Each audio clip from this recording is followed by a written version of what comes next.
Yeah, just feast your eyes on this bad boy. Yeah, so I've got an RTX 3060, I've got a 3060 Ti, I've got an RTX 2070, but this bad boy beats them all, right? No. Let's expound on that for a second and tell you why this has an advantage that those cards maybe don't have.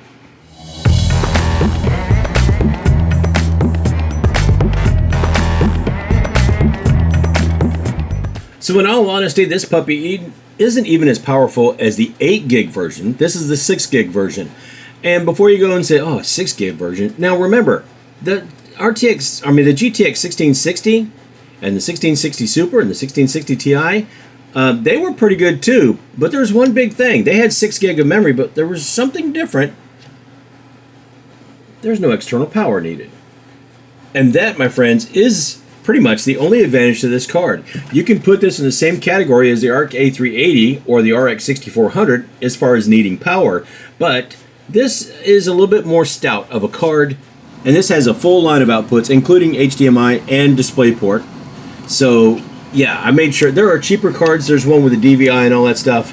Not really necessarily cheaper. It's about the same price, but this one came in at $164, and we're going to get every bit of that $164 we can get out of it. And we're going to start with a 12700K. Now it does look a bit odd not needing these power cables that the ARC A750 needs, or anything, even I believe it's an 8-pin adapter that the 3060 Ti, or the 8 and the 6 that the 2070 needed. But yeah, and I believe even my 3060 needs an 8 and a 6. But this, no external power. It pulls, I'll put it on the screen. I think it's about 65 or 70 watts. But yeah, we should be able to get some decent numbers. They're not going to be great. They're not going to be earth-shattering, but they should be much better than the 6400 and at least as good as the ARC A380. But there's a caveat to that too. This is PCIe 4. If we put this in an older system, PCIe 3, this has more lanes and is a faster card, so we should get better performance. And it doesn't need resizable bar, which is one of the things that holds the ARC A380 back, and the reason why you can't use it in an older build, say like an Optiplex. And if you guys have been watching the channel at all, you know there's a few of those in my collection. So let's get this thing started up, get a couple of numbers, and just kind of give an overview and a place to start when we're starting to compare. I just wanted to point out that that GPU bracket is useless right now. So I'll start by addressing the elephant in the room. When I put out the short for this a couple days ago, and it's part of, I did make a couple of changes in how this video was going to go, partially based on some of that feedback. This is a budget solution, not a budget graphics card. A lot of people pointed out to me that you can get a 1080 cheaper, or you can get, say, a 1660 or any number of other video cards cheaper than you can this. There's one problem with buying an RX 580 or a 1660 or 1080 or anything like that. They all require external power. This does not. 6 gig, no external power, so it even sips less power than the 1660, which is pretty low in itself. It's only a little over 100 watts.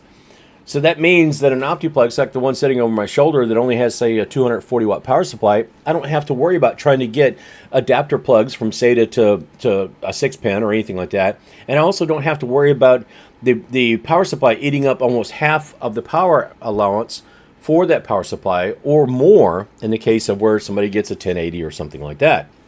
So it is going to be more budget friendly for the budget PC, not for the graphics card. Now, I also did take the avenue of looking at this with a couple of different processors. This build in particular, or these set of tests in particular, are done with the 12700KF, which is back there in my editing rig. I did also test it with a Xeon, which you guys might remember. I did the $300 build with a Xeon processor.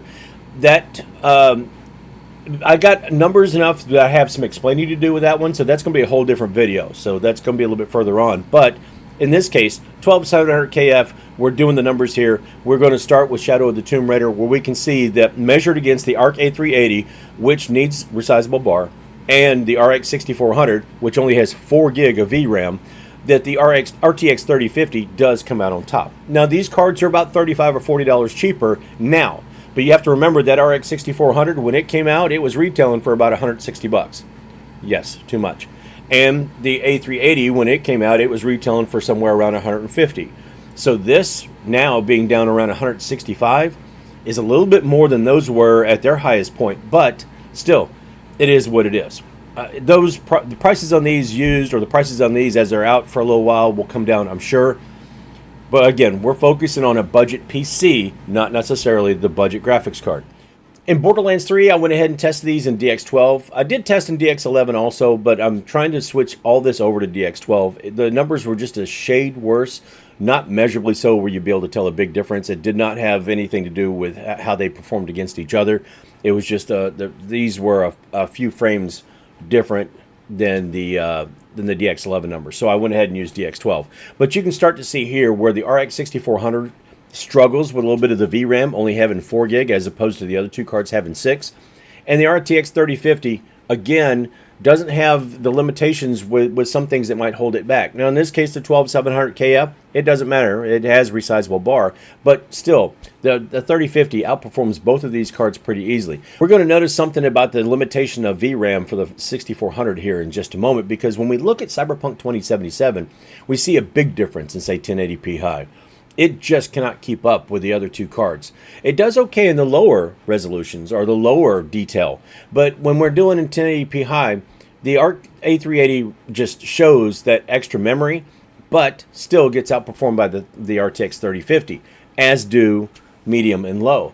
So as you can see, even though this card might be a little bit more expensive right now, you're still getting quite a difference in performance. I would say that's pretty measurable performance when you're doing over twice the frames of an RX 6400 when you're 1080p high. Now you can lower your expectations, but why? If you can get away with a card like this, there's really, I mean, it has its place. It's not the best card. It's not even as good as the 8 gig, but the 8 gig also requires power. So I'm sure the 8 gig would perform much better than this, but it does have the external power requirement.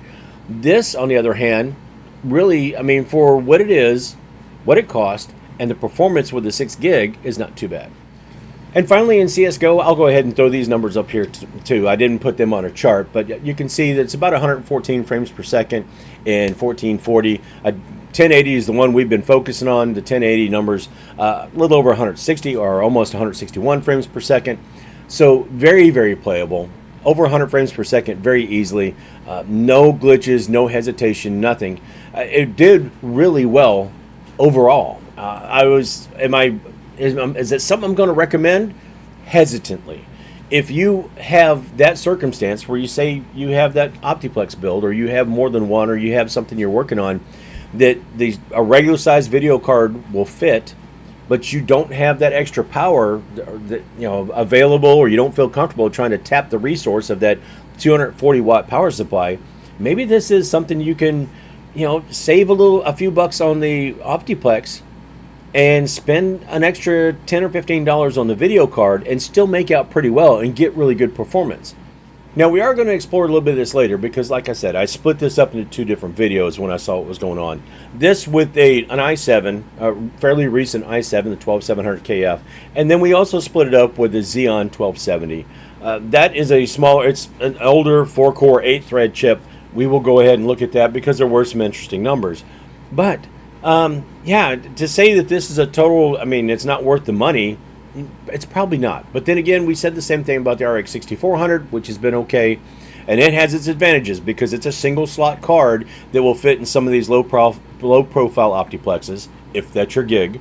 And the A380, normal size card, and if it's a more recent or a more modern build and can take care of or take advantage of resizable bar, then that works out. But I think this actually does a little bit better job. Well, I know it does a little bit better job. In price to performance, it might be ahead of that A380. Now, this is not going to, if your encoding is your thing, the A380 is your monster. That's the thing. The AV1 encoder with that's where you want to go. This won't do that. But that's okay because it does game pretty well and it performs overall pretty well. It does have the NVENC encoder, NVIDIA's NVENC encoder, so you might still do pretty well there. It's not so bad. So overall, I'm going to give it a thumbs up. I'm going to give it a very cautious thumbs up. and I'm going to say I'm not going to fully recommend it as it's the next best thing since, you know, potato chips. But maybe it is worth looking into to see if it fits your niche or fits into that category that you're building, because it might very well do that. But that's kind of where it fits into the grand scheme of how the world rotates or revolves or whatever. It is what it is. It's a decent product for maybe just a little bit higher price than it should be. And I really honestly hope that more cards come out like this that are a little bit lower price, that will be a good card that doesn't take up a whole lot of power, that you can get a decent build made out of it for not a lot of money. If you know, you guys give me your feedback. I mean, when I put out the short, a lot of people were they did not believe this is a budget type card, and like I said, it's not really a budget card, but it can go in a budget build to make the whole build less expensive. But you guys let me know if you got any opinion on it or thoughts or whatever. Go ahead and leave it down in the comments. I always read the comments. I appreciate it very much. And yeah, if nothing else, we can talk about it. We can figure it out. Tell me what your solution would be to something like this where you don't need power and it still performs well. So would you rather use something like a 6400 or would, you know, the RK380, or is this something you might be willing to try? I don't know. But that's all I got on it this time. So if you learned anything from the video, got anything out of it, liked it, just feel sorry for me, whatever the case may be, go ahead and throw a like on the video if you don't mind. If you're not already subscribed, please do that. Up to 1,420, I would love to do this sometime between Thanksgiving and Christmas. If we could hit 1,500, I would be over the moon. That would be amazing. I think that would be incredible, and I have nobody to thank except for you guys out there. So if you're not already subscribed, please do go ahead. And I hope I earned that after you guys watch a few videos or something like that. Please hit that subscribe button. That'd mean a whole lot. Don't forget to check out my other socials, Discord and all that stuff. But if you don't do any of that stuff, if you don't like, subscribe, check out the socials or anything like that, I'm just asking you one favor, and that's be good to each other.